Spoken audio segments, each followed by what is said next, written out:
Okay, hello. We are here in Ways and Means. We had a slight disruption in our schedule. It is 11:10. We are going to continue our work in 472. Fortunately, Tim finished his testimony before the fire alarm happened, and now we have Chris Roop to tell us things. Good morning, everyone. Chris Roop, Joint Fiscal. This will be fairly short. There is a fiscal note posted on the committee page about H472, the OPR bill.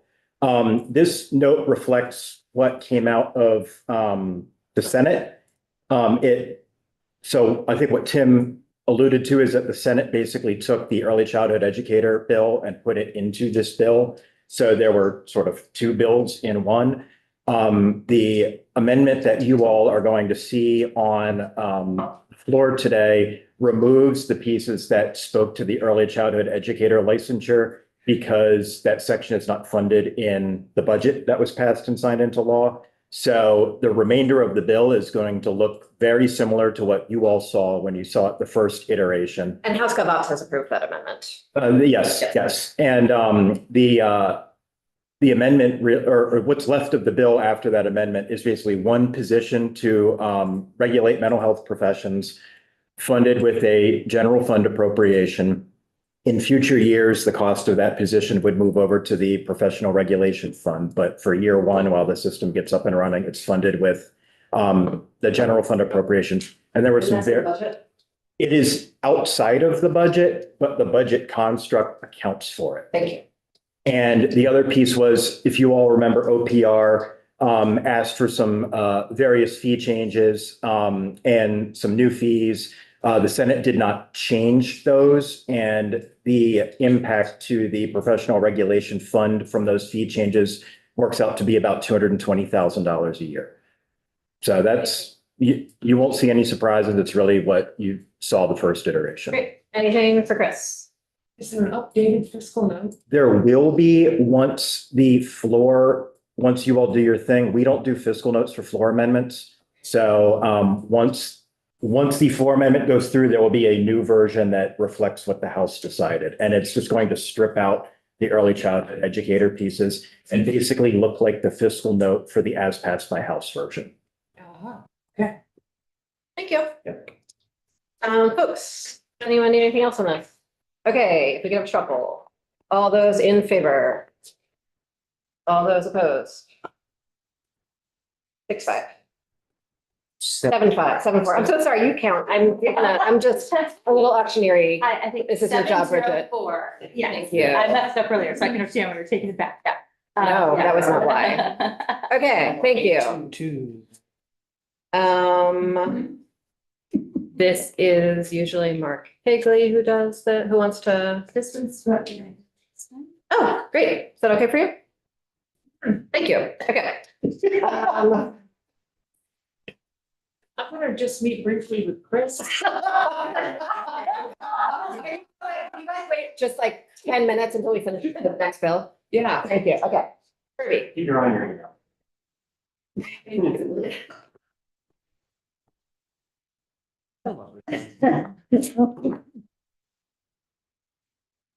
That is Jim's, if you want to put it on the pile right there. Thank you. Jim's on his way. Thanks. Hello, everyone. City Council. I've taken over the cannabis bill H321 while Michelle Childs is out. It's been on a journey. I have the Senate proposal of amendment here for you. Would you like me to run through section by section at a high level or stick to just changes from the House version? Changes from the House version. Okay, we'll skip over everything else. In that case, starting in section 1, same as the House version, section 2, same as the House version, and section 3, same as the House. But 2B was an addition from Senate Economic Development. It adds a member to the Vermont Land Access and Opportunity Board appointed by Migrant Justice. It's an oddity in this bill at this point.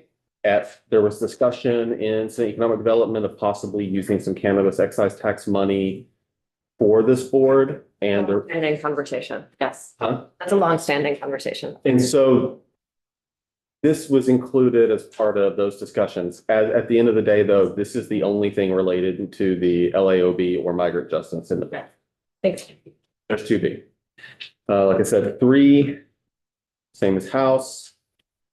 4 is the same as House, except hot off the presses this morning, this is breaking news.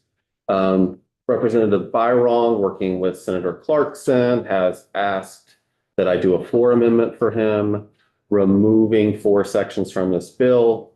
It relates to, I think it relates to some changes that were done in Senate approps. Senate appropriations removed one thing that Senate Economic Development had done, which was starting next fiscal year, July 1st, 2026. The cannabis excise tax revenue was going, 70% of it was going to, instead of going to the general fund like now, was going to go to the Cannabis Regulation Fund. Senator Probst decided to remove that and make those decisions later. They also removed an attorney position that was in the bill from the House version in Section 15. So after those changes were done, Representative Byron is asking for a floor amendment to remove everything in here relating to the trim and harvest license that was in the bill, if you recall. So Section 4 relates to that. And so the Byron floor amendment plans to remove Section 4 from this bill. That is a shame, but I understand. Section 5 is the same as the House. And so is 6 and 7. Section 8 is being proposed to be removed by the Byron floor amendment. I'll jump to it, hopefully. Because it relates to the trim and harvest service license. Sections 9 through 10 are the same as the House version.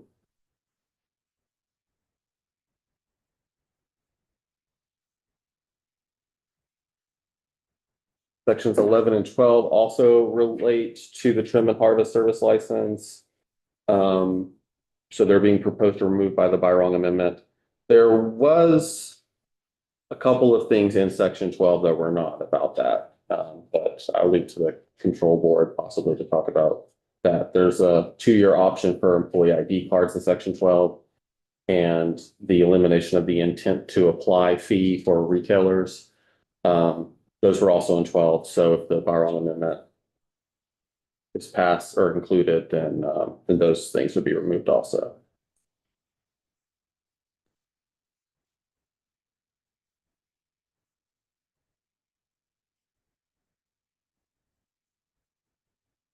So we have a 12A that is still there from the Senate, which came from Senate Finance, that has the Cannabis Control Board look at the fee schedules that exist for the different license types, and also look at the possibility of having some excise tax revenue used toward the Cannabis Business Development Fund and the Land Access Opportunity Board.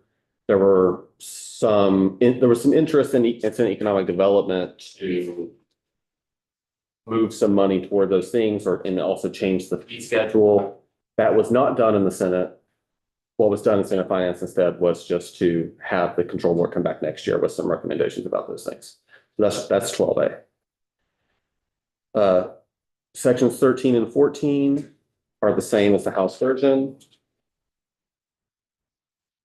13A was added in the House relating to the tobacco products, which came out of the work of this committee, if you remember. And Senate Economic Development added a Section 15A, which is the cannabis showcase event. I think some folks are calling it like a farmer's market. That is included here. There's a pilot program to allow up to 5 of these over the next couple of years. And there's a 15B that has the control board report back about how it's going. And I mentioned this before, but I'll just say it again while I'm down here. The attorney position that came out of the House for the control board was removed by Senate Appropriations. Thanks. Any questions for Kirby? Seeing none. Thank you. Chris, sorry that I am. Yeah, no, it's fine. When that position was removed, did they hear testimony on the impact of removing it? I believe it was removed because it wasn't accounted for in the budget. Chris can definitely confirm that. Chris Richmond fiscal, I concur with Kirby Keaton's statement. So there is just said it, I'll say it again, Chris Root Joint Fiscal. There's a fiscal note posted for H321 as recommended by Senate Appropriations, because we are waiting on the full as recommended by this full Senate proposal of amendment to get posted. But they didn't make any changes on the floor that are different from what's here. Bottom line up front, the fiscal impacts of the bill are minimal. And they're due to some various smaller fee changes. Adding an additional member to the LAOB is going to represent a nominal additional cost for per diems and expenses. The new trim and harvest service licenses that Kirby just went through, we don't expect to have a significant impact to revenues to the regulation fund because there's not going to be that many establishments expected to apply for the proposed $500 license. The provision allowing for 2-year employee licenses and 2-year product licenses would change the timing of some revenues to the regulation fund, but not long-term have a significant impact because the same annual fee would be prorated. And the showcase event permits would have a minimal fiscal impact due to both the reg fund and the host municipalities, just due to the limited scope and duration of the pilot. So I have a little bit more detail here, but honestly, there's not a lot of fiscal impact beyond that. There's the section 12A that Kirby mentioned does have a requirement for the board to submit a report to legislative committees on or before November 15th about fees and any policies or trends that might affect fee revenue in the future, and any recommendation regarding how the fee schedule should be changed, or whether or not any portion of the cannabis excise tax should be allocated to the Cannabis Business Development Fund or the Vermont Land Access and Opportunity Board. So the extent to which the legislature would ever decide in the future to sort of dedicate revenues, just as a reminder, would take money out of what's available to support the general fund. Thank you. So the bill is very similar as it came out of the Senate to what came out of the House and what you all saw a few months ago. Thank you. Any questions for Chris? Seeing none. Thank you, Chris. Let us do a straw poll. All those in favor of H321? All those opposed? I see 704 in favor of the Senate amendment to H321. Including the Byron. Including environment. Okay. This was, Yeah, I knew there was one. Was. Thank you. Okay. yes. This was Higley. Anyone interested? Thank you. Representative Canfield. Thank you, everyone. It has been a pleasure seeing you. I hope to see you tomorrow or later today. Sorcha will send us something.